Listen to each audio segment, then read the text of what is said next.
देश, हा महाराष्ट्र, ही तरुणाई एकत्र सन्माननीय आदित्य साहेबांच्या नेतृत्वाखाली मुंबईत आम्ही एकवटलो आहोत.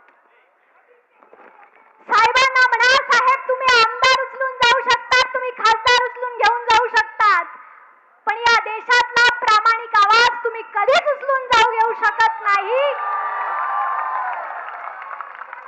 तुम्ही वांगचूक जिंकता उचलला, तुम्हाला वाटलं आता आवाज दाबला जाईल, तेव्हा आमचं म्हणणं धर्मेंद्रजींनी राजीनामा द्यावा एवढंच होतं. साहेब आताचं म्हणणं तुम्हीच राजीनामा द्या असं आहे.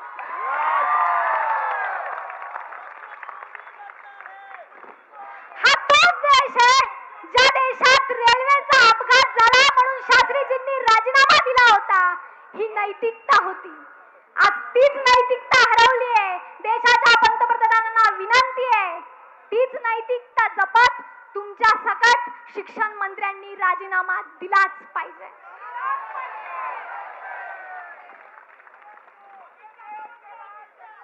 साहेब 15 पेक्षा अधिक तरुण पोरांचे जीव गेले, 21 लोकांचे जीव गेले, तरुण पोरांचे जीव गेले.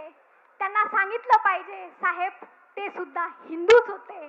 जेव्हा तुम्ही हिंदू खंत्रे में असं सांगतात तेव्हा आम्ही सांगितलं पाहिजे की तुमच्या राज्यात तुमच्या देशात हिंदू मरतायत, तुम्हाला राजीनामा द्यावाच लागेल. मी पुन्हा सांगते, तुम्ही प्रभू रामाच्या आभूषणा चोरू शकतात, आमदार खासदार चोरू शकतात, आमची प्रामाणिकता, आमच्या देशाप्रती निष्ठता तुम्ही कधीच चोरू शकत नाही. आणि हीच प्रामाणिकपणा, हीच निष्ठता एकत्र ठेवून आम्ही एकत्र येऊ. साहेब तुम्हाला राजीनामा द्यावाच लागेल, द्यावाच लागेल, द्यावाच लागेल. राजीनामा दो, राजीनामा दो, राजीनामा दो, राजीनामा दो. धर्मेंद्र प्रधान राजीनामा दो. धन्यवाद. जय हिंद, जय महाराष्ट्र.